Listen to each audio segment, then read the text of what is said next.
함께 만드는 언론 니네 연합동조화 여기는 국민TV 함께 만드는 언론 니네 연합동조화 여기는 국민TV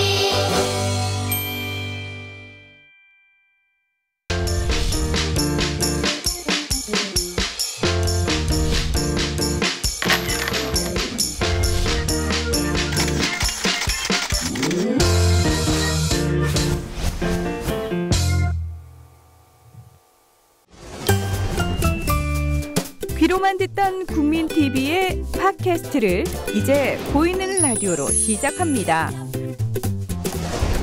국민TV 광고를 모집합니다. 조합원과 비조합원 여러분, 자신이 속해 있는 기업과 사업체, 그리고 알리고 싶은 모든 것들 다 좋습니다. 광고를 원하시는 분은 신청해주세요. 홈페이지 kukmin.tv, 국민.tv 또는 지역번호 02-3144-0933번으로 연락주세요. 여러분의 많은 참여 바랍니다.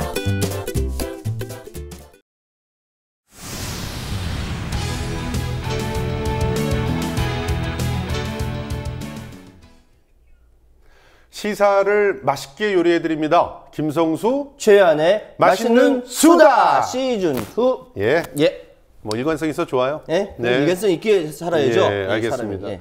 뭐 이번 주에는 예. 그 어이가 없네 시리즈를 갖다가 지금 살펴볼 거잖아요. 네, 그렇습니다. 그렇죠. 예. 어이가 없네. 자. 어떻게 어이가 사실은 어이가 없네는 이거 다 아시겠지만 베테랑에서 유아인 씨가 대세 배우 유아인 씨가 이렇게 얘기하죠. 이런 상황을 어이가 없다 그래요. 황당하잖아. 아무것도 안 꺼가지고 해야 할 일 못하니까. 근데 지금 기분이 그래. 어이가 없네. 예, 이제는 연기에도 도전하고 있는 어설픈 최유한 씨를 보셨습니다. 감사합니다. 예, 많이 전혀 써주십시오. 예, 메소드가 안 되네. 이걸 꼭 하겠다고. 오프닝에 꼭 집어넣어야 된다고. 아, 여러분들 좀 많이 불쌍히 여겨주시고요. 도전하는 정신이 어디입니까? 예. 어이가 없네. 그런데 예. 원래 지난주에 어이가 없네 하기로 한 게 아니었잖아요. 아, 그래. 사실 우리 그 역사 교과서 국정화에 대해서 이렇게 우리 아주 어린 친구들, 중학교, 고등학교, 특히 고등학교 1학년 친구들이 그렇게 많더라고. 1인 시위를 하는 거야. 예. 시험 기간에도 1인 시위를 하러 나오는데, 그러니까 한두 시간 정도 1인 시위하고 또 공부하러 가고. 예. 너무 이쁜데, 예. 그 친구들을 이제 그 격려하는 의미에서, 그리고 제가 메시지를 만들기로 했었어요. 예. 토, 그거 아무도 시키지 않았죠? 황소 경문. 아, 그러니까 혼자서. 조용해. 그러니까. 토 교육부 경문. 했는데. 그거를 갖다가 혼자서 스스로 한다고 막 때렸었잖아요, 사실은. 막이 아니라요. 제가 결심을 했고, 지난주에 말씀을 드렸죠. 예. 토 교육부 경문. 그걸 오늘 발표하기로 했었잖아요. 했죠. 왜 지금 근데 어이가 없네로 간 거죠? 못 썼어요. 바빠서 못 썼어요. 어이가 없네, 정말. 이런 상황 네. 어떻게 해야 되는 거야? 뭐 이 상황은 그러니까 어. 우리 시청자 여러분께서 다 이해하실 거예요. 다음 주에는 틀림없이 준비해 오도록 하겠습니다. 어이가 없네. 예. 예, 참. 근데 진짜 어이가 없는 거는 지난 한 주 동안 한국 사회가 진짜 어이가 없네. 아니 그만해 이래요. 이제. 아이 진짜. 진짜 그렇잖아. 연기를 갖다 너무 못해. 이렇게 도전하는 정신이 어디야? 진짜 정말 성대모사가 어이가 안 되고. 없지 않습니까? 예, 기본적으로 오늘 이제 살펴봐야 될 내용들은 어이가 없다라고 하는 그런 주제 안에서 세 군데를 좀 가보려고 합니다. 세 군데. 어이가 뭐죠? 어이가? 어이라고 하는 거는 이제 우리가 알려져 있기로는 맷돌을 돌릴 때 보면 그 나무 그 손잡이가 있어야죠. 예. 이 손잡이가 없으면 맷돌을 돌릴 수가 없어요. 그게 이거 빠지고 맷돌은 있으나 마나거든요. 예, 맞아요. 그래서 맷돌을 열심히 준비해놓고 콩 다 준비해놓고 했는데 어이가 없네. 어이가 없네. 이거 아니 어떻게 돌리지? 이거 이거 순수한 우리말이죠. 그렇다고 우리말이고 합니다. 이것도 맷손이라고도 합니다. 맷손. 이렇게 맷돌 손잡이에서 맷손이라고. 자, 그 어이가 없는 일들이 벌어지고 있는 세 개의 공간. 우선 첫 번째. 네. 군 혹은 국방부. 정말 어이가 없습니다. 어이가 없네. 예. 이 국방부가 저지른 온갖 그 그야말로 바보짓들. 바보짓, 뭐 하여튼 뭐 열거를 하자면 끝도 없죠. 네, 맞아요. 뭐 예를 들어서 뭐 우리가 왜 그 차세대 전투기로 F-35를 사기로 했죠? 진짜 왜 F-35를 사기로 한 거야 처음에? 원래 F-16K인가로 결정을 했다가 갑자기 바꿨잖아요. 바꾼 거잖아요. 왜? 모르겠어요. 왜 그런지 누가 결정한 거예요? 아유, 저희 이제는 시사평론 안 하신다고 정말 경제평론 하신다고 누가 결정한 거예요? 바꾼 거는 김관진이 주도해서 바꿨는데 바꿨죠, 예. 그런데 바꾼 이유가 뭐였냐면 야 F-35는 차세대 기술을 다 우리한테 준대더라. 이 주력 기술을 갖다 다 받으면 특히나 스텔스 기능은 반드시 있어야 된다. 이게 없으면 차세대 전투기가 아니다. 이렇게 막 입에 거품 물면서 해가지고 로키드 마틴이 기술을 준다니까 하자. 근데 더 그래놓고 웃긴 건 뭐냐면은 똑같은 기술을 유럽에서는 그렇지. 유럽에서는 유로파이터 뭐 이런. 유로파이터는 준다 그랬어. 아니 아예 기술자들을 한국에 파견해서 여기서 만드는 거 다 보여주고 기술도 주고 다 한다 그랬어. 근데 그 안 하고 미국 로키드 마틴으로 넘어간 거야. 물론 저 유로파이터가 F-35에 비해서는 기능이 좀 떨어진 건 사실이에요. 뭐? 근데 가격도 싸잖아. 싸잖아. 그리고 F-35는 아직도 안 만들어졌다 알아? 그거? 아, 그거 맞다. 그 얘기 들었어. F-35는 아직 나와 있지도 않은 비행기야. 어이가 없네. 그런데 그거에 네. 7조 8천 원인가를 썼어요. 와, 진짜 어마어마하게 썼습니다. 그거를 냅다 주고 오면서 우리 기술 한번 다시 받아보려고 맞아. 해볼게. 이러고 가서 또 한번 뺨 맞고. 한민국 국방부 장관이 한민구가 이렇게 말하는 건 좀 그렇잖아요. 네, 한민국 국방부 장관 깨서 네, 난 군인도 아닌데 뭐 한민국 국방부 장관이 몇 번에 걸쳐서 요구에다가 퇴짜를 맞았잖아요. 근데 이 와중에서 대통령한테 제대로 보고를 안 한 거예요. 직무유기예요. 이거는 깜빵 가야 되는 거야. 나는 이해가 안 되는 게 난 솔직히 보고를 했는지 안 했는지 모르겠어. 왜냐면 보고를 안 했는데도 이렇게 평온한 상태면은 청와대가 원래 유승민 까내고 뭐 이럴 때 보면 일사천리 그 정도가 아니라 막 쟤는 그냥 막 민족의 반역자로 만들어가지고 죽여버리잖아. 예, 배신자 이래가지고. 예. 근데 보고를 안 해갖고 대통령을 이렇게 실수하게 했끔 하고 정상회담에서 개망신을 뒀는데 완전 바보 된 거지. 그건 박근혜 자체가 아니라 대한민국 대통령이 전 세계 앞에서 다 보는 데서 완전히 바보가 되고 대한민국 국민들의 자존심이 갈기갈기 찢겨진 거예요. 그런데 보고를 안 했다는 거 갖고 책임을 안 묻네? 그러니까. 뭐야? 뭐야? 진짜 이거는 진짜 열받는 미스테리합니다. 정말 미스테리합니다. 그런데 우리가 얘기하려고 하는 이 얘기가 아니라 아니지, 참. 국방부가 이렇게 엉뚱한 짓들을 엉망으로 하고 있으면서 뭐 해군 참모총장 잡혀가지 육군 뭐 누구 잡혀가지 뭐 이러고 있는 상황에 방산비리 세상에 교과서를 쓰겠다네요. 개 코미디야. 교과서를 쓰시겠대요. 지금. 진짜. 자, 이게 그 국사편찬위원장도 직접 발표를 한 내용이죠. 그렇죠. 예. 이게 말이냐 말밥이냐 진짜 정말 어이가 없는데요. 예. 한민국 국방부 장관이 군에서 교과서 집필에 참여할 수 있도록 협조하고 있다. 이걸 지난 5일에 밝힌 건데 사실은 4일 날 먼저 국사편찬위원장이 그 집필진을 갖다가 다 공개하지 않으면서 현대사 집필진은 다양하게 이렇게 한다라고 하면서 여기에 군도 참여할 수 있게 하겠다라고 얘기를 했어요. 맞아요. 그렇게 얘기했어요. 완전 우리 벙친 거지. 황당하잖아. 군이 교과서를 쓰는데 참가를 한다는 거야. 군이 역사학자도 아니. 그러니까 정훈 장교들 쓰는 그 정훈 교재 만드나 봐. 잠깐만. 그 군들은 연구는 해? 연구는 하나? 아니지. 연구를 왜 해? 아니 무슨 군사 작전 뭐 쓰는 건가? 뭐 그런 건 연구하겠지. 그러니까 이 역사와 관련해 가지고 연구를 하는 건 아니잖아요. 아니죠. 절대 아니죠. 그런데 진짜 웃긴 거는 이 한민국 국방부 장관이 어떻게 얘기를 했냐면 이렇게 새누리당 의원이 먼저 질문했네요. 일본 지배하에 있던 시절의 독립군 활동, 이 교과서에 잘못된 부분이 상당 부분 있고 4.3 사건에 대해서도 실제 군이 폄하돼 있고 6.25 전쟁에 대해서도 잘못 기술돼 있고 월남전에 대해서도 그렇다. 이번에 교과서 작업하는데 어떻게 할 거냐. 그러니까 군에서 교과서에 집필할 수 있도록 협조하고 있고 국군을 나쁜 군인처럼 만들어 놓은 교과서가 시정되도록. 진짜 일본이 어떻게 나올지 난 걱정됩니다. 일본도 똑같은 얘기를 하고 있어요. 일본도. 그러니까 이게 어이가 없어서 진짜 어이가 없어서 어디부터 얘기할지 모르겠어요.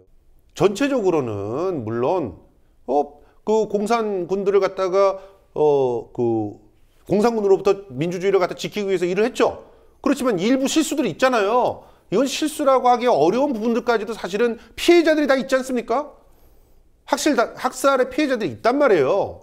그런데 이걸 인정을 하지 않고 교과서에 착한 군인으로 써놓겠다고요? 이거 어떻게 쓰겠다는, 이거는요 전 세계적으로도 정말 창피한 일이고 역사의 조롱거리가 되는 일이에요. 이렇게 우리 입맛대로만 쓴다면 이게 왜곡이에요. 역사 왜곡.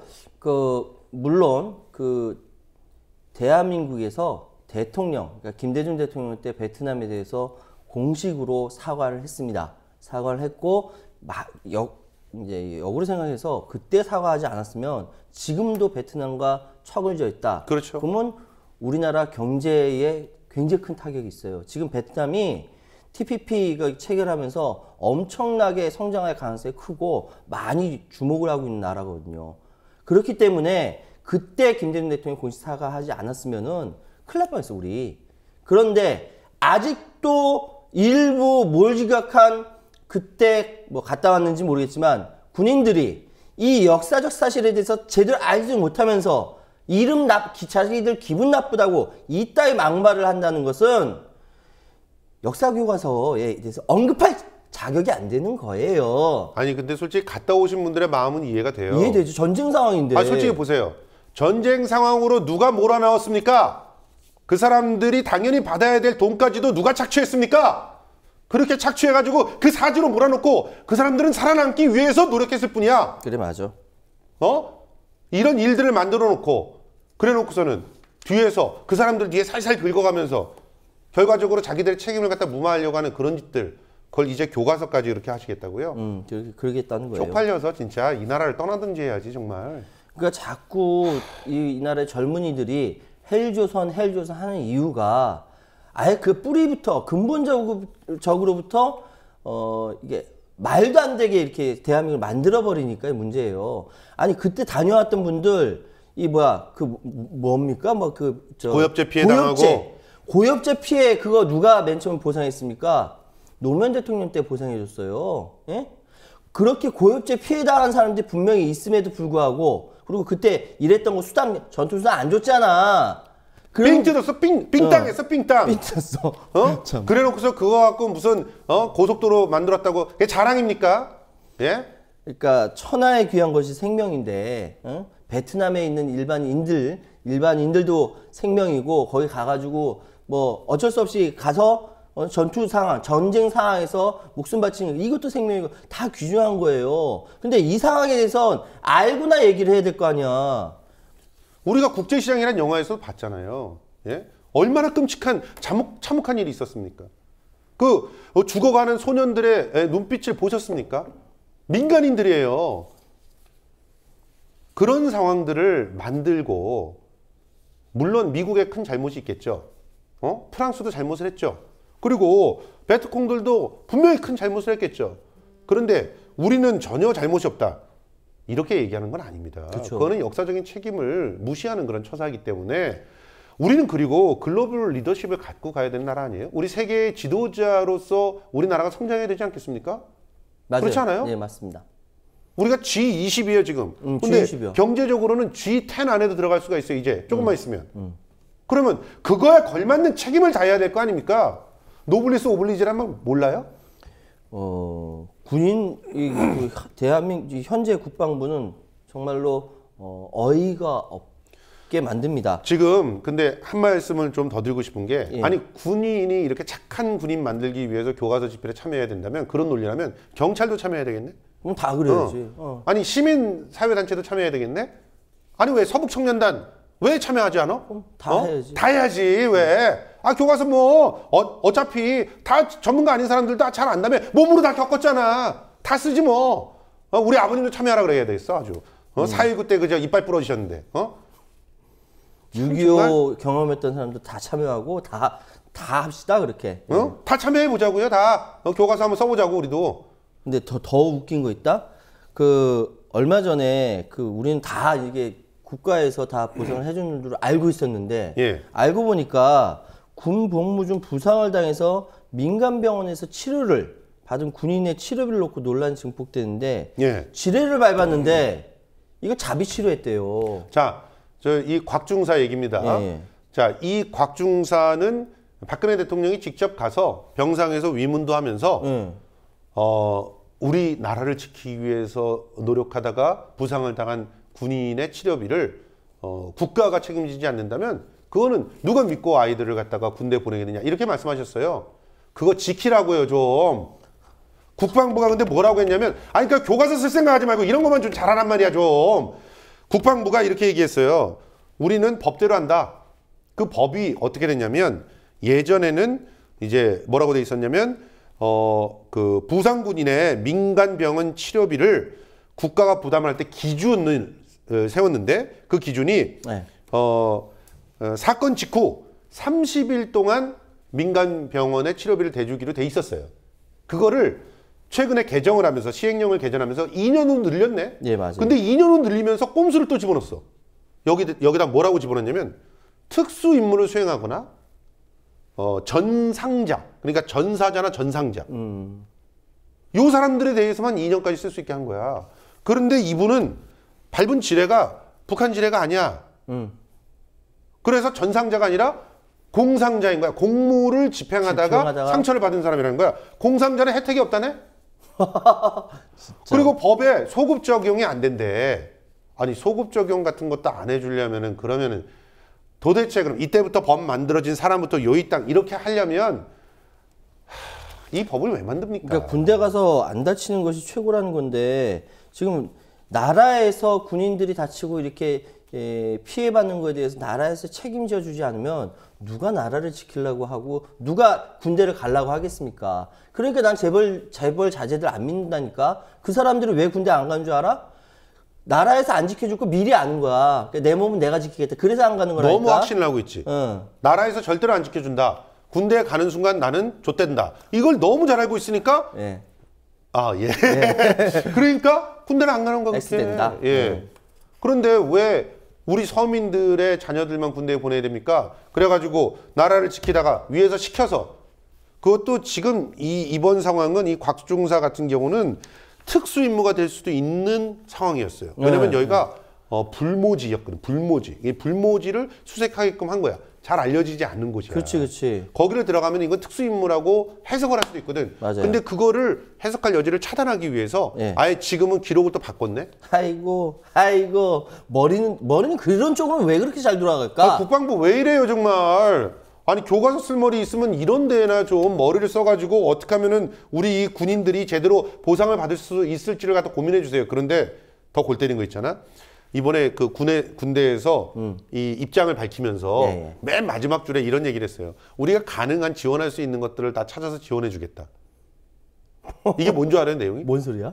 아니, 저 김종대 그 정의당 이 대책 단장의 입을 빌리면 가족들한테 그런 얘기를 했다는 거예요. 군에서 요거 좀 편법을 써서 받으시면 됩니다. 이러면서 얘기를 한 게 30일마다 병명을 바꾸면 된다.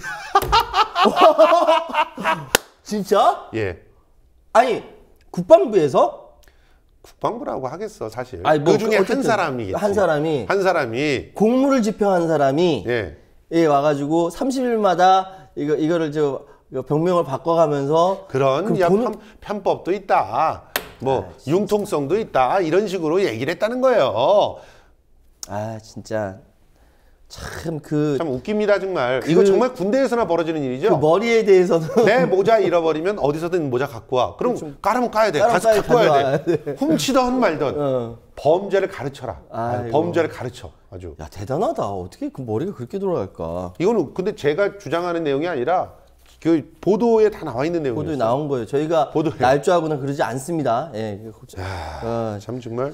그러면은 국방부가 교과서는 열심히 쓰시면서 이런 것들을 이렇게 편법으로 처리하려고 하시고 그리고 사실은요 이 군대에서 그나마 이렇게 복무 중에 상해를 입은 사람은 그래 30일이라도 지원금 나와 그렇다 칩시다. 그런데 민간인이 이 지뢰 밟아갖고 터진 사람은 어떻게 할 거예요? 그래갖고 최근에 이 민간인들을 갖다 지원하는 법을 만들었네. 근데 이 법이 너무나 골 때리고 웃긴 게 그 사고가 났을 때 당시에 임금 기준과 그때 당시에 물가 기준에 의해서 돈 줘. 이거 어디서 많이 들어본 얘기 아니야? 일본이 우리나라한테 한 거야. 일본이 우리나라에 징용으로 잡혀간 사람들한테 그러니까, 돈 줄 때 1,000원. 그래, 맞아. 그렇게 줬잖아. 야, 그건 그래서 또 어디서 그렇게 배우냐? 57년에 당한 사람은 63만 원 받는다? 보상금으로 63만 원. 그 다음에 뭐 80년에 뭐 당한 사람은 900 몇만 원. 2012년에 당한 사람은 3억 4천. 야, 깬다. 이래서 되겠습니까? 그런데 이래서 되겠어요. 그 얘기 들어보셨어요? 지금 젊은 병사들이 이거는 2015년 현재 얘기예요. 젊은 병사들이 이 군복이라든지 군에서 마땅히 사용해야 할 제공이 되는 거 있잖아요. 예. 그 바깥에서 돈 주고 가서 사와요. 왜? 모자라대요. 맞아요. 모자라서 개인이 나가서 10배나 되는 돈을 주고 사다가 군대에서 생활할 수밖에 없답니다. 이게 근데 그거 짝퉁 아니야? 2015 짝퉁이지. 아니 왜냐면 군대에서 정확하게 검사를 해서 딱 보급품 딱 그치, 도장 찍어주지 않으면 이건 짝퉁이잖아. 근데 그 보급품을 짝퉁을 만들어서 납품하다가 걸렸어. 일반 민간인이 구속됐어. 이게 뭐니? 야 이거 완전 군대가 이게 아사리팔 아닙니까 이거? 이 당나라를 무시하는 건 아닌데. 아니 당나라 아니 이렇게 말하는 게 나쁜 군인이라고 얘기하는 거예요? 폄하하는 겁니까 우리가? 아니 제대로 좀 하고 하세요 좀. 아니 우리 젊은이들 군대 가서 몸 바쳐서 노동력 제공해. 그러면 좀 옷 입히고 먹이고 재우고 이건 좀 제대로 해야 될 거 아니야. 여기서 빼먹는 거야? 도대체 왜 모자라? 옷이 왜 모자라? 난 이해가 안 돼요. 옛날에 우리가 농담 삼아 그랬잖아. 군대에 대해서 잘 모르는 그런 촌뜨기들한테 야 너 내일 군대 간다고? 그럼 빨리 총 사야지. 야 군복도 사야 돼. 뭐 했어? 뭐 하고 있어? 군화가 얼마나 비싼 줄 알아? 그래. 막 그럼 울고 그랬잖아. 이게 농담이 아니게 됐어. 농담이 아니야. 아니 외박 나오고 휴가 나와서 사가는 거야. 부모님들 돈 주고 와서 사주는 거야. 미치겠다. 근데 돌겠다. 뭐 물론 이제 예전에 제가 군대에 있었을 때 이제 싸제가 더 좋다고 해가지고 좀 바꾸고 그랬어요. 나도 군대 가서 그러긴 했어. 근데 그런 거 적발되면 연락오다 터졌잖아. 그럼 난리 나지. 싸제 입었다고. 그것도 짬밥이 있어야 가능했던 거고. 그러니까. 그런데 이제 아예 보급품이 없어가지고 돈 주고 산다는 거야. 야, 그러니까 이제부터 군대에 갈 때는 이렇게 가야 됩니다. 지뢰도 목함지뢰만 밟아서 골라라. 나 너무 이 얘기를 하면서 진짜. 내가 웃으면서 너무 슬프고 정말 지옥 같아 정말. 아니 어떻게 지뢰도 목함지뢰를 밟아 터지면은 그거는 이제 전상자로 이제 해석이 돼가지고 그래서 2년까지 지원을 받을 수 있고 발목지뢰 밟아서 터지면은 그거는 전상자가 아니라 공상자니까 30일만 지원되고. 근데 이 얘기 돈이 없는 게 아니야 사실은. 돈이 넘치지. 네. 돈이 없는 게 아닙니다. 자 얼마 전에 그 얘기 있었죠? 누군가 이야기했어요. 허아무개 씨가 뭐라고 얘기했냐면은 허경영이라고 얘기 안 할게요. 뭐라고 얘기했냐면 돈이 없는 게 아니다. 나라에 도둑놈들이 많기 때문이다라고 얘기했어요. 왜 하필이면 허경영 말을 인용을 해가지고? 그 맞는 소리니까. 그래도 워낙 신뢰가 없는 사람. 근데 저는 김종대 제가 존경하기 때문에 김종대 단장의 이 말을 빌어서 얘기하겠습니다. 예. 야 골프장 유지하는데 600억이나 쓴다며. 야 진짜 와 진짜 말도 안 돼 정말. 그러면서도 군 장교들의 건강을 위해서 또 예산 더 증액한다 그런다며. 미치겠다 진짜. 장교는 입이고 사병은 주둥이야? 그러면서 또 지금 군과 관련돼 가지고 말씀드릴 게 있습니다. 지금 국가보훈처 있잖아요. 국가보훈처. 네. 여기에 예산 폭탄이 떨어지고 있대요. 예산이 막 떨어져. 막 예산이 떨어져. 막 보훈처가 뭘 그렇게 일을 잘해서? 뭐냐면은 예. 보훈처에서 나라 사랑 교육 예산이랍니다. 그게 300%나 올랐답니다. 예? 나라 사랑 교육이 예산 폭탄이 떨어지고 있대요. 아직 결정은 안 된 거니까 예. 얼마든지 이제 야당이 깎을 수 있으니까. 깎을 수 있죠. 예, 일단 근데 300% 늘려서 잡았대요 이 돈을. 그런데 어떤 교육을 시킨다는 거죠? 그러니까 나 솔직히 송일국 씨는 별로 마음에 안 드는데 삼둥이는 이쁘잖아. 대한민국 만세. 예. 대한민국 만세 이쁘잖아요. 근데 걔네들이 군대 들어가서 군복 입고 거수격리 하더라? 야, 그거 보면서 난 이거 아동학대라고 생각했어. 그거 아동학대 맞아요. 실제로 아동권리협약에 의하면은 예. 그렇게 하면 안 되는 거예요. 오, 고소해야 되겠네, 이거. 그건 안 되는 거야, 실제로. 제작진이 잘못 생각하고 있는 거야. 실제로 유럽 같은 데서 이런 일들을 벌어지면은 이렇게 되는 거죠? 난리 나죠. 잡혀가는 거죠? 아동학대로 잡혀가는 거예요, 이거 상황은. 그리고 애들은 안전한 곳에 이렇게 케어를 하게 돼 있죠. 아니, 거기 대한민국 만세가 했나 민국이가 했나 모르겠는데 이게 애들 30살짜리 애 서가지고 인사하라니까 이렇게 하고 이렇게 하지. 그럼 당연히 오른손으로 하라고 하잖아. 또 정신 왜 흑장나 하잖아요. 그럼 안 돼. 그럼 애가 울먹. 이게 뭐 하는 짓이야 도대체. 아, 그걸 보고 웃습니까 또 우리들은? 그게 예능입니까? 난 다른 거 되게 좋아했는데 그거 보면서 얼굴이 아니 이거를 갖다가 싸해졌어. 공영방송에서 합니까 이거를 공영방송에서? 아, 이번 그 공영방송 사장 누가 됐대지? 그 누구야? 아유 이름 고대영인가는 분이 됐대지. 그분이 그렇게 그 보도본부를 쥐락펴락하시면서 특정한 사람들에게 유리한 보도를 막 하라고 강요하셨던 분이라며? 왜 지금 그 송일국 씨 애기들은 이게 대한민국 만세를 얘기하냐면요. 그런 식의 이거는 이제 KBS 방송 얘기지만 그런 식의 교육을 한다는 거예요. 그런 아이들까지. 그게 뭐냐면 나라 사랑 교육이라는 나라 사랑 교육. 그 내용이. 예, 그러니까 이게 초중 고등학교까지 포함해서 근데 나중에 어디 보니까 유치원까지 이야기를 하는 거야. 그래서 내가 깜짝 놀랐잖아요. 나 우리 애 셋 같은 학교 다니는데 내가 애들 뭐 배우는지 딱 보고 나중에 고소할 거야. 애들을 잘못 교육시키면. 이게 누가 이걸 주도하냐면 박승춘 국가보훈처장. 예, 이 사람 얼굴을 기억해 두십시오. 공개 수배합니다. 예, 이 사람이 이런 사람은 다시는 공직에 일해서는 안 되는 사람이라고 저는 믿고 있습니다. 확신하고 있습니다. 이 17대 대선을 1년가량 앞두고 2012년 1월 달에 이 박승춘 국가보훈처장이 노골적으로 선거 개입을 한 거예요. 사실 그때. 누가 뭐라고 얘기했냐면 우리나라에 지금 가장 중요한 것은 금년에 우리 국민이 한미동맹을 중시하는 세력을 지도자를 선택할 것인가 아니면은 남북공조를 중시하는 지도자를 택할 것인가 여기서 국가의 미래가 달려있다 라고 얘기했어요. 이거 빠져나갈 구멍 많이 얘기한 거거든요. 근데 나중에 박근혜가 대통령 당선되고 나서 뭐라고 얘기했냐면 1년 뒤이죠. 1년 뒤에 2013년쯤에 예? 자신이 그러니까 그동안 지난 1년 동안 수고 많으셨다.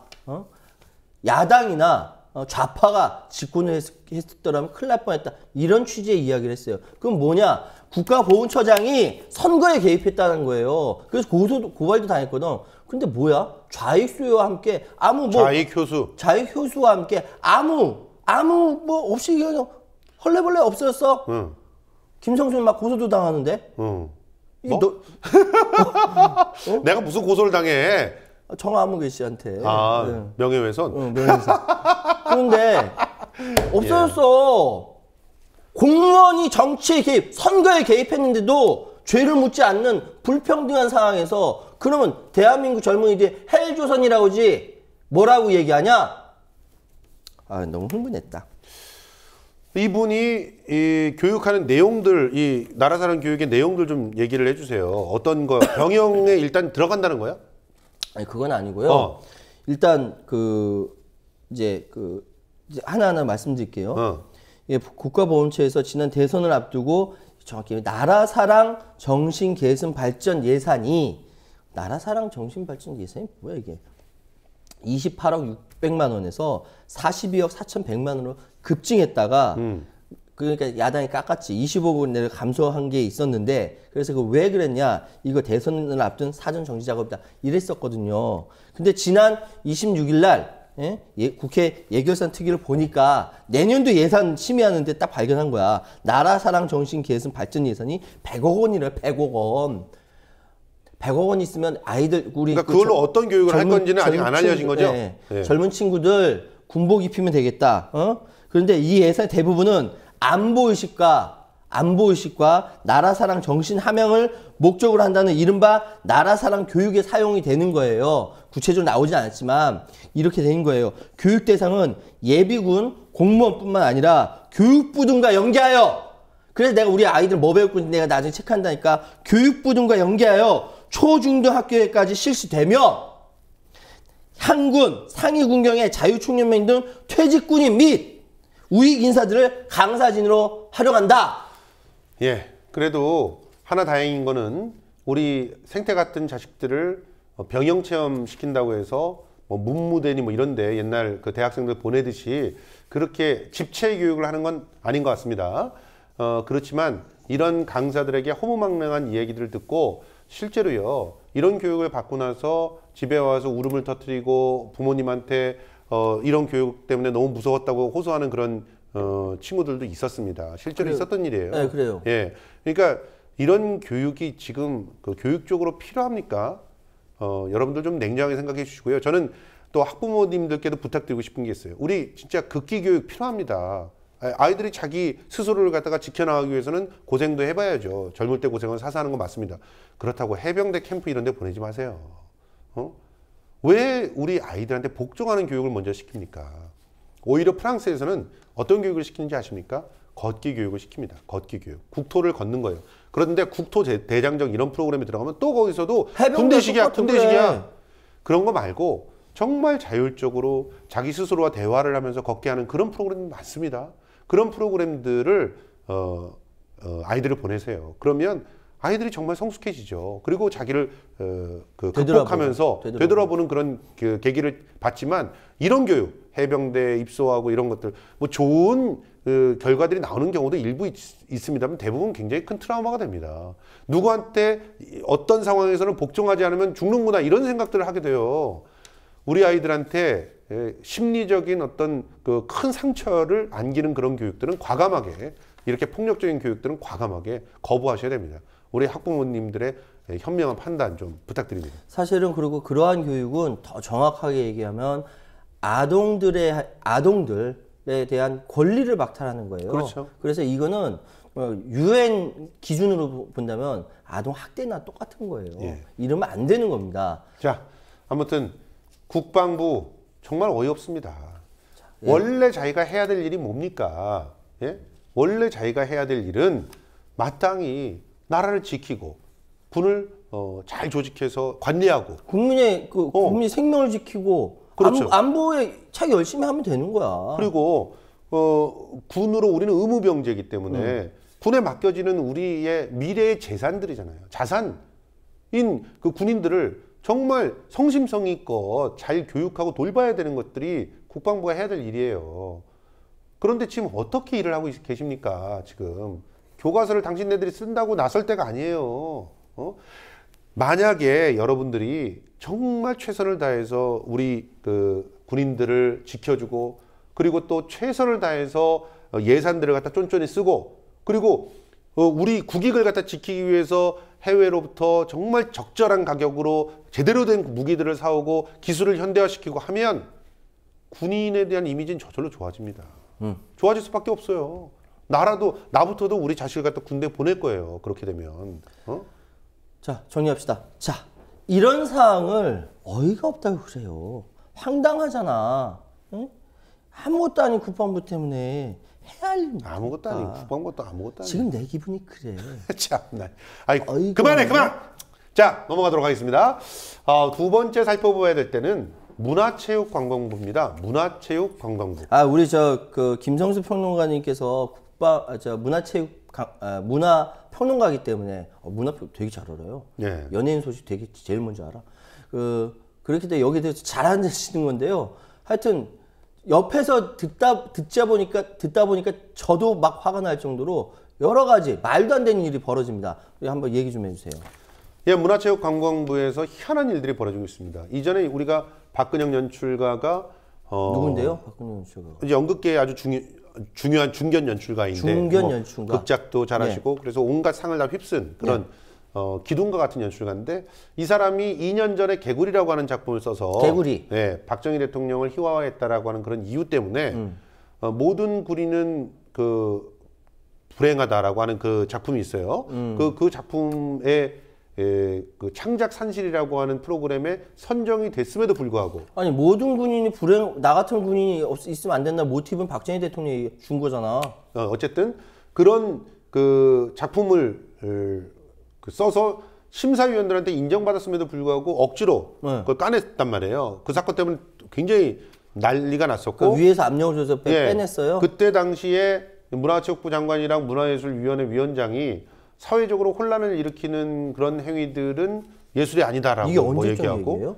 이게 그 6월달 얘기예요. 얼마 안 박근혜 됐던 정권에서? 얘기야. 네, 박근혜 정권에서 6월에서 그 벌어져가지고 결국 불거진 게 이제 9월이 돼가지고 이제 불거져가지고 난리가 났었는데 그 이후에도 지금 이해할 수 없는 일이 벌어지고 있습니다. 어떤 일들이? 지금 국립국악원에 가보면요. 국립국악원. 1인 시위를 하고 있는 분이 아직도 있어요. 안무가 정영두 씨입니다.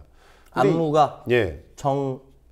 정영두라고 하는 영두 분인데 선생이 이분은 그 국립국악원에서 하는 특별 기획 프로그램에 안무를 맡았던 분인데 거기 저 가끔 공연 보거든요. 예. 굉장히 뭐랄까 수준 좀 높고 그 서초동 그쪽 왔다 갔다 그 기분 좋고 딱 보고 나면 뭐가 생긴 것 같고 그래요. 근데 예, 뭐가 문제 그런데 있었나 보네. 거기서 이제 기획 프로그램 중에 소월산천이라고 하는 그런 그 곡을 연주를 하는 앙상블 신화위의 프로그램이 들어가 있어요. 네. 그런데 이 소월산천에는 중간에 배우들의 구음이 들어가고 배우들의 연기가 들어가요. 구음이라는 건 이제 소리를 갖다 입으로 소리를 내는 거죠. 성사 뭐 이런 거. 예. 그런데 이 부분을 빼달라라는 요청이 들어온 겁니다. 네? 왜 그럴까요? 아니 왜 그래? 멸정이 기획 작품을 만들어 놓고 그리고 그거를 앙상블 신화이라고 하는 팀이 만드는 완성작, 소월산천이라는 완성작이에요.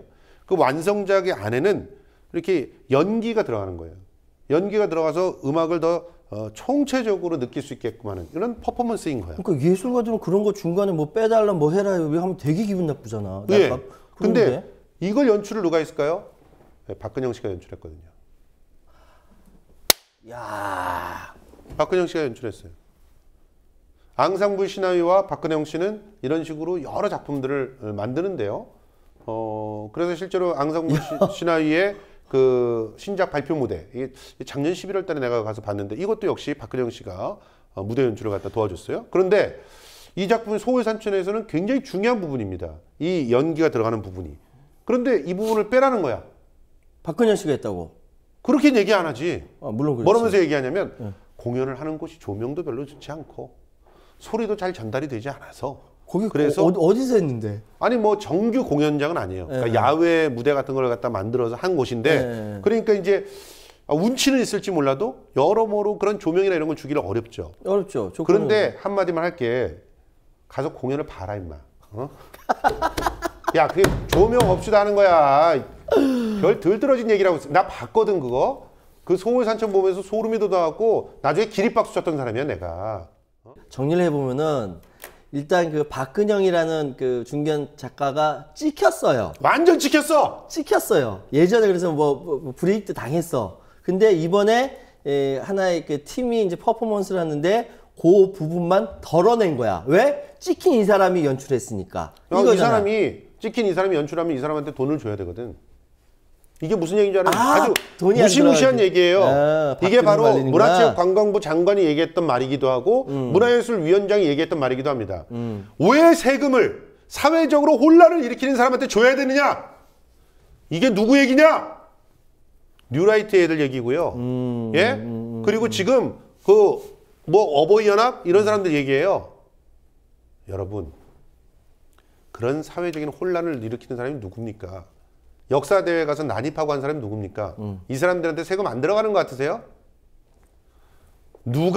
사회를 불안하게 만드는 사람이 누구고 거기다 돈을 쓰는 사람이 누군데 지금 그따위 얘기를 하고 있어. 그리고 예술은요, 사회를 불편하게 만드는 게 자기 몫이에요. 자기 역할이에요. 그렇게 불편한 것들을 보면서 사람들이 어떻게 느껴요? 아니 솔직히 말해서 최영한 평론가 아침마다 거울 보시죠? 보죠. 왜? 거울을 보면서 깜짝 놀라지. 불편하니까. 깜짝 놀라지. 그래서 그거를 불편하지 않게 만들잖아. 그렇죠. 씻고 네. 다듬고. 그렇죠. 그래서 남들이 보기에 불편하지 않은 상태를 만들어서 밖에 나오는 거잖아. 그럼요. 거울의 역할이 그런 거잖아. 그걸 제대로 보지 못하게 만드는 게 거울입니까? 맨날 거울 보고 거울아 이 세상에 누가 제일 예쁘니 이런 얘기만 할 겁니까 진짜? 답답해 죽겠습니다 정말. 그러니까 예술은 거울이에요. 불편한 걸 드러내 보이게끔 하고 스스로 고치게끔 하는. 그래서 예술이 존재하는 겁니다. 그런데 얘는 까내야 되는 거야. 얘한테는 세금을 한 푼이라도 주면 안 되는 거야. 누가 명령을 내렸을까요? 그 사람이 그 당연히 받아야 할 권리죠. 퍼포먼스 그 프로그램 연출을 했다면서 그걸 안 주고 싶고 밥그릇을 자르고 싶으니까 그런 거 아니에요. 그렇죠. 근데 이 레파토리를 소월산성이라는 그 레파토리는 앙상블 신화위의 아주 대표적인 레파토리고 네. 정말 격찬을 받은 레파토리예요. 좋은 부분. 그러니까 이거를 선정을 한 것도 심사위원이 선정했을 거야. 그랬겠지. 그러니까 공정하게 심사를 하는 사람이 딱 선정을 또 했을 거라. 좋으니까 선정했겠지. 또 아니면 공정한 기획자가 선정을 했을 것 같아요. 당연하죠. 실무진이. 좋으니까 선정을 한 거 아니야. 그런데 딱 봤는데 보니까 너무 문제가 된 거야. 그리고 내가 보기에는 그리고 국악원에서 어떻게 해명을 했냐면 네. 우리가 박근영 씨를 까내기를 하려고 했다면 4월에 박근영 씨의 작품을 하지 않았을 거 아니냐. 4월은 문제되기 전이었잖아요. 아우 왜 선수끼리 왜 이래 진짜 쪽팔리게. 9월에 문제됐잖아. 왜 아뜨걸 한 거야 이제 국립국악원이. 아뜨걸 한 거야. 선정은 다 됐는데 선정 보통 한 3, 4개월 전에 하거든요. 네. 선정은 다 됐는데 박근영이네. 이거 어떡하지? 그러니까 고모도 덜어내는 거구나. 우리 가서 어떻게 좀 융통성을 발휘해봐. 까라면 까! 아유 머리 쓰는 것들하고는 진짜. 저열해 진짜. 아유 정말 이런 상황을 어이없는 상황이라고 하는 겁니다. 근데 그런 일만 있었는 줄 아십니까? 왜 어떤 또 상상을 초월한 일들이 자꾸 상상을 벌어져. 초월한 일이 또 있었어요. 대학로에 가보신 분들은 아십니다. 공연예술센터라고 있죠. 공연예술센터. 대학로 공연예술센터라고 하는 게 있어요. 네. 여기에서 이제 팝업 시어터라고 하는 걸 기획해서 하고 있습니다. 다시 찬찬히 얘기해 주세요. 팝업 시어터. 팝업 시어터. 팝업이 뭐예요? 뭐 이렇게 창이 있으면 뭐 튀어나오잖아요. 그렇죠. 인터넷 같은 걸 하다 보면은 뭐 광고라든가 이런 게 뭐 특별한 공지사항이라든가 이걸 앞으로 툭 띄워서 보여주는 거. 클릭하면 거기서 딱 나오고. 그렇죠. 가끔가다 잘못 클릭하면 막 이상한 데로 가고. 근데 이 팝업이라고 하는 개념을 갖고 와서 시어터에 결합을 시켜서 그래서 좋은 작품들을 조금 무료로 보다 많은 관객들이 볼 수 있게끔 하는 프로그램이 팝업 시어터예요. 이거 아이디어는 좋다. 얼마나 좋아요. 이걸 얼마나 또 기획자들이 열심히 만들었겠어. 고민했을 거 아니야. 그런데 이제 올해 이 팝업 시어터에 선정된 작품 중에 이 아이라고 하는 작품이 있었던 거예요. 이 아이?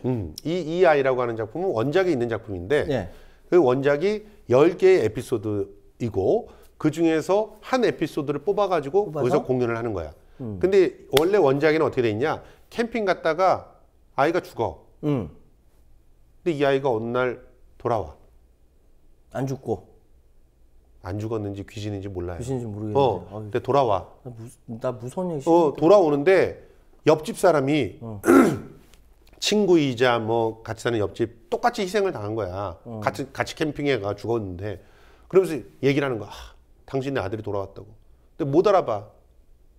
그리고 그러다가 이렇게 소개를 해준 그 사람이 그러니까 옆집 아이라고 생각했던 그 사람이 혹시 내 아이가 아니었나 이런 생각을 하는 거예요. 무서워.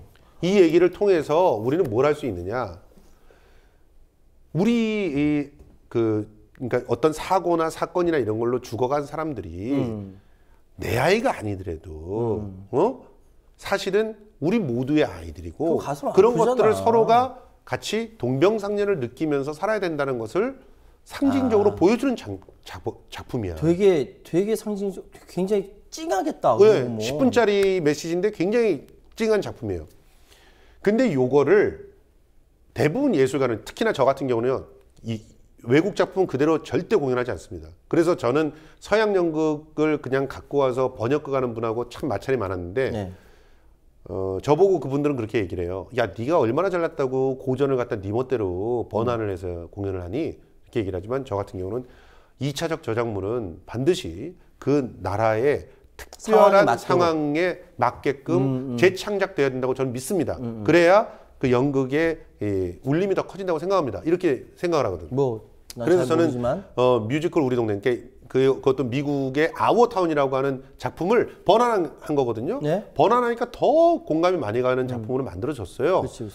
이 작가가 번안을 했네. 그래서 단어 딱 2개 바꿨어. 뭘 어떻게 바꿨는데요? 입고 온 옷. 입고 온 옷. 그 옷을 노스페이스로 바꿨어. 요즘 애들이 많이 입는 거. 그리고 또 하나가 간 곳, 그 캠핑이 아니라 수학여행으로 바꿨어.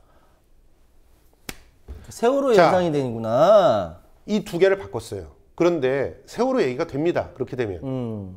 근데 그 뭐가 문제죠? 이름 모를 나라에 어떤 이름 모를 사람의 캠핑 간 아이에 대한 죽음의 경험이 우리의 얘기로 그냥 바로 파고들지 않습니까? 이게 번안의 힘입니다. 이게 두 글자 딱 바꿨어요. 그렇게. 그래서 이걸 보는 사람들은 보다가 너무 몰입이 돼서 관객이 그런 얘기를 한 거야. 이게 카페에서 벌어진 공연이니까 의자 좀 치워주세요 이렇게 얘기를 한 거야. 그런데 카페를 관리하는 사람이 의자 우린 못 치워요. 어머, 왜? 왜겠어? 불편하다는 거야? 오다가 내려온 거야. 위에서? 공연 방해하라고. 와, 정말 치사하다. 공연 방해하라고. 이게 거짓말이 아니에요. 제 추정이 아닙니다. 그 공연 기획 담당자였던 말단 직원이 양심 고백을 했어요. 어디서? 공연을 하기 직전에 공연예술센터 센터장 전 경향신문의 문화부 기자였던 분입니다. 야, 씨, 경향신. 유인아 기자님, 저 기자님 굉장히 좋아했었거든요. 왜 그러냐? 그런데 왜 이렇게 되셨습니까? 공연이 그 세월호로 바꿨다라고 하는 것 때문에 난리가 났답니다. 긴급회의가 소집되고 그래서 그거를 빼달라고 얘기를 했더니 그걸 못하겠다고 그러겠지 당연히 연출자들이. 그럼 당연하죠. 연출자의 자존심 어딘데. 네, 그러니까 그게. 어떻게 결정이 났는 줄 아세요? 야 거기 카페잖아. 테이블도 치우지 말고 음악도 줄이지 마. 그거를 공연예술센터에서. 이게 대한민국의 현주소입니다. 아이고. 문화체육관광부의 현주소예요. 문화예술위원회라고 하는 곳이 하는 짓들입니다. 이게 어이가 없잖아. 문화예술위원회가 어떤 일을 해야 될 곳입니까? 예술가들이 저마다 자기의 창작력을 가지고 정말 자기의 상상을 통해서 원활하게 작품을 만들고 그것을 원활하게 관객들과 만날 수 있게 지원해 주는 것이 문화예술위원회야. 그러니까 하여튼 박근혜 정권은 이 세월호 얘기만 나와도 오금이 저리는 거지. 왜냐하면 워낙 잘못한 게 명확하니까 오금이 저리는 거고, 그래서 지금 이따위 짓을 하는 것 같은데, 저는 그렇게 생각해요. 세월호의 아이들이요, 세월호의 그 아이들뿐만 아니라 다른 일반인들 같이 우리 세월호 식구들이요, 이거 절대 안 있습니다. 박근혜 대통령 퇴임하고 나서도 아마 혼이 돼서 쫓아낼 거 밤마다. 아 진짜 귀신이 없는 줄 알죠? 저 이 세월호를 이런 식으로 몰상식하게 종식시키려고 음모하는 사람들 오늘 밤에 찾아갈 겁니다. 오늘 밤에 간다. 아이가 오늘 밤에 간다. 정말 우리가 인간은 되고 삽시다. 아무리 이권도 좋고 권력이 좋고 그래도 그렇지 인간은 돼야 되잖아요. 예술계까지는 바라지도 않아요. 그래서 지금 여러분들 우리 이 방송을 보고 있는 분들께 제가 하나 제안하겠습니다. 대학로에 가면요 성지순례가 있습니다. 지금 정말 순박하고 시위라고 하는 걸 할 줄 모르던 연극인들이 지금 1인 시위를 계속 이어서 하고 있습니다. 공연예술센터 앞에서. 그들을 격려해 주시고요. 1인 시위를 동참해 주셨으면 좋겠습니다. 국립국악원 앞에서도요. 1인 시위가 이어지고 있습니다.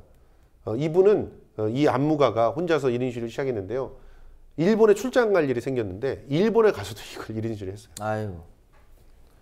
그러니까 그 이제 예술하시는 분들의 자존심이 어마어마하게 세요. 전 이제 글을 좀 써보니까 누가 내 허락 없이 글을 뭐 이렇게 바꾼다든지 문단을 바꾼다 이러면 굉장히 기분 나쁘더라고요. 근데 그보다 훨씬 더 총체적으로 자기 삶이 들어가는 예술 작품에 대해서 이런 식으로 농락을 하면은 아마 그분들은 죽고 싶을 거예요. 모멸감이라고 하는 건 진짜 인분을 뒤집어 씌는 것 같은 그런 모멸감입니다. 그럴 거예요. 자기가 여태껏 평생을 거기에 헌신해 왔는데요. 그 삶 자체를 갖다가 짓이겨서 휴지통에 집어던지는 그런 행위입니다. 그러니까. 그거를 너희들 이득을 위해서 저지르냐? 그것도 예술위원회 위원이라는 사람들. 그리고 제가 똑똑히 얘기합니다. 지금 현재 문화예술위원들 공범이야. 당신들 내가 정말 기억할 거야. 문화예술과 관련되는 공지에 올라가면 내가 이거 문제 끝까지 삼는다. 그 중에 한 사람은 연극협회장 출마한다는 얘기 있던데 되게 하는지 보자 내가.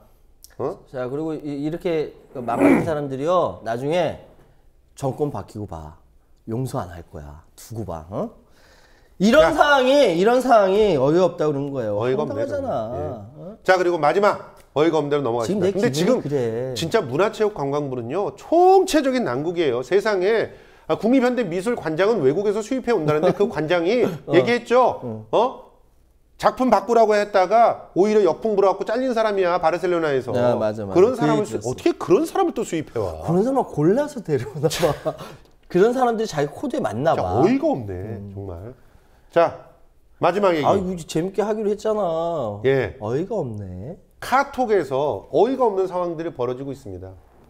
사실 여러분 많이들 뉴스에서 이제 스쳐 지나가면서 보셨지만 비밀 TF 있잖아요. 비밀 TF 교과서를 갖다 국정화하기 위해서 만든 비밀 TF. 비밀 TF. 그 자료가 제보가 돼가지고 그 자료에 보면은 조직도가 그려져 있었잖아요. 네. 그 조직도 맨 아래에는 홍보팀이 있었어요. 홍보팀. 그래서 썰전을 보니까 어제 썰전 보니까 이준석이도 네. 이 홍보팀은 좀 아니 그 위에 기획팀은 뭐 그렇다고 쳐도 홍보팀은 왜냐면 홍보팀의 업무 중에 보면 SNS 전략 이런 게 써 있었거든요. 그러니까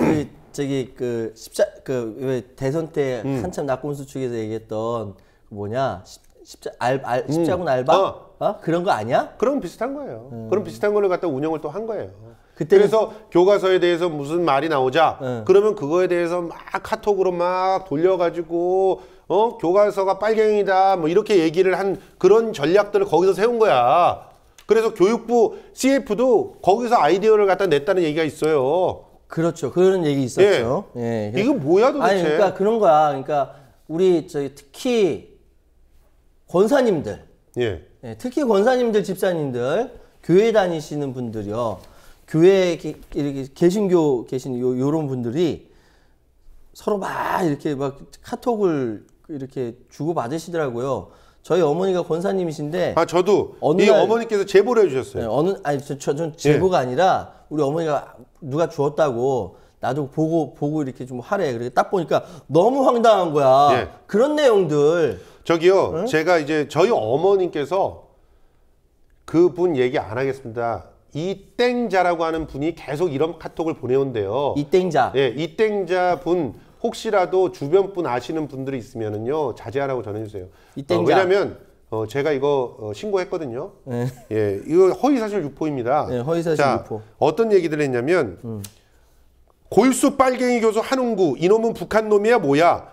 지금은 성공회대 교수라고 골수 빨갱이가 이놈이 요즘 학생들에게 좌경화 교육 중 이런 카톡들을 보냅니다. 신고해야겠다. 예, 이거 신고하는 허위사실 유포의 명예훼손 모욕이에요. 네, 맞아요. 예, 그리고 그 밑에 보면은 또 이런 게 나옵니다. 똑소리 나는 한국사 국정화 토론 용기 있는 여성학자 전희경. 참 미치겠다. 어이가 없습니다. 예, 이런 얘기들을 10사람 이상 분들에게 전달 바랍니다. 이런 행운의 편지냐? 그것까지 달아가지고 보내십니다.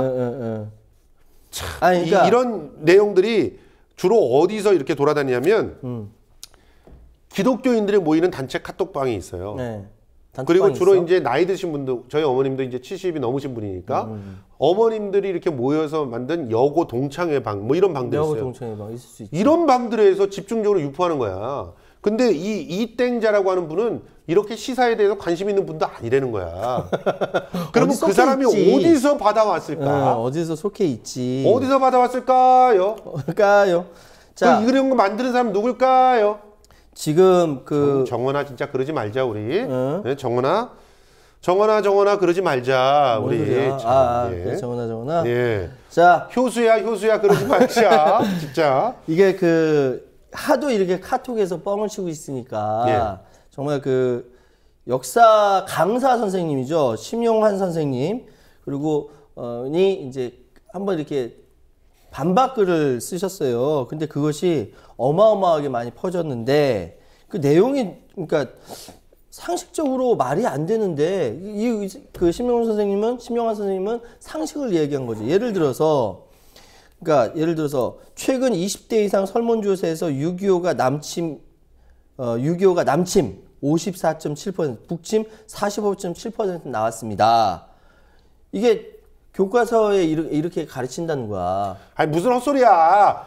이 남침 북침이라고 하는 것은 설문조사를 할 때 그 학생들한테 특히나 초등학생이나 이런 애들은 남침이 뭔지 북침이 뭔지 제대로 모르니까 잘못 나온 거라고 그들 스스로가 이거 사실관계가 왜곡되어 있으니까 신빙성이 없다고 인정했던 설문조사를 갖다 이걸 인용해가면서 굳이 써먹어. 그러니까 또 한국사 교과서가 얼마나 편향되는지 사례를 드는데 모 출판사의 경우 그러니까 미군은 점령군으로 그리고 소련군은 해방군으로 기술되었다. 그러니까 북한은 민주주의 그때 당시에 38세 이북은 민주주의가 발전된 반면에 남한에는 부정부패가 판을 쳤다. 뭐 이렇게 기술을 했다. 뭐 이렇게 얘기하는 거예요. 근데 그렇게 기술 안 돼 있거든요. 그렇죠. 이걸 하나하나 신명환 선생님이 거짓말입니다. 점령군이나 해방군이라는 이야기는 당시에 사용됐던 이야기고 교과서는 아예 이런 얘기가 없어요. 자, 일단 이분의 얘기를 다 소개할 시간은 없으니까 한번 여러분들이 한번 찾아가 보시고요. 교과서 갖고 헛소리 하시는 분들한테 사용을 하셔도 괜찮겠습니다. 그리고 이 심용환 씨가 이렇게 하니까 또 뭐 삼겹줄인가 어디 또 기독교 비슷한 그쪽이더라고. 블로그에서는 또 거기에다 또 토를 달았던데 자꾸 그렇게 뻥치지 마세요. 그런 내용은 없거든요. 다 찾아봤어요. 그러니까 그런 거짓말 자꾸 하시면 허위사실 유포가 됩니다. 그리고 또 저 이 얘기는 꼭 해야 되겠어요. 새누리당 김무성 대표 그 아버지 김용주 친일했다는 자료들 막 쏟아져 나오고 있죠. 심지어는 61년도 조선일보도 이 사람이 61년도에도 친일 발언해가지고 문제가 됐다고 조선일보가 비판하는 기사가 실렸어요. 그 정도로 자료가 나왔죠. 그런데 세상에 뭐 문재인 대표 아버지가 뭐 어쩌고 박원순 그 시장 아버지가 어쩌고 안철수 대표 아버지가 어쩌고 뭐 이거요 허위사실 전부 고소하겠습니다. 그리고 저기 허위사실 유포하는 분들이 있으면 신고해 주세요. 아래로 나가는 그런 이메일로 신고를 하셔도 됩니다. 저희들이 전달해 가지고 새정치민주연합에게 보내도록 하겠습니다. 그리고 뭐 사이버 수사대에도 보내겠습니다. 특히 박원순 시장 갖고 아버지가 박길보 씨가 보국대원으로 아주 나쁜 짓 하고 다녔다라고 얘기를 주장하고 다녔던 사람이 미래희망 여의도 포럼이라는 단체의 공동대표였거든요. 근데 이 단체의 명예총재가 김무성 대표였네? 어쩜 좋네? 아이고, 어쩜 이렇게 속이 뻔히 보이는 짓들을 하고 다닙니까? 아니 누가 아버지 연좌제로 당신은 책임 대신지라고 묻는 거 아니잖아. 이해가 안 된다 진짜로. 참 답답해요 정말. 근데 왜 역사를 갖다가 왜곡해서까지 영흥초등학교에 가가지고 막 동상 보면서 막 눈물 어차피 짓고 뭐 이런 거 보셨죠? 맞죠? 영흥초등학교도요 실제로 기록에 의하면 40년대 이후에 내선 일체 교육했다는 게 밝혀지고 있습니다. 이러지 맙시다 좀. 그 주변 참모들이 문제인 것 같아. 제대로 알지도 못하고 이런 걸 나한테 물어봐. 나한테 내가 잘 그려줄게. 예. 참 진짜. 자 이제 마무리해야 됩니다. 자 이런 상황들을 어이가 없다고 그러는 거. 어이가 없다고. 황당하잖아. 아무것도 아닌 그것 때문에 해야 할 일 뭐. 지금 내가 기분이 그렇거든. 하여튼 어이가 없네. 국방부, 문화체육관광부 그리고 카톡 여기서 진행되고 있는 이런 어이없는 사실에 대해서 우리는 경고를 보냅니다. 그리고 그 경고에 대해서 말을 자꾸 안 들을 경우에 우리 정말 가만두지 않겠습니다. 뭐 우리들뿐만 아니라 이 방송을 보고 계시는 시청자 여러분들께서 불복종 운동을 하시거나 선언을 하시면서 가만히 있지 않을 거라고 생각을 합니다. 우리 진짜 그 민주화 시대를 살면서 정말 이렇게 어이없는 비민주화, 독재 정권에서나 가능한 이런 일들을 눈앞에 보고 있고요. 그야말로 반동의 시대를 관통해서 살고 있는 것 같습니다. 독재가 별게 아니에요. 이런 상황이 독재인 것 같아요. 역사 교과서를 국정화하고 고치고 아무리 윽박질러도 우리의 기억 그리고 우리의 양심 이거는 버릴 수가 없습니다. 우린 지켜야 될 가치에 대해서 줄기차게 같이 공유하고 이야기해 나갈 것을 약속드립니다. 우리가 이야기하지 않으면 돌들이 일어나서 소리칠 것입니다. 민주주의 같이 지킵시다. 소중한 역사 같이 지킵시다. 다음 주까지 안녕. 안녕. 다음 주에 또 뵙겠습니다. 네.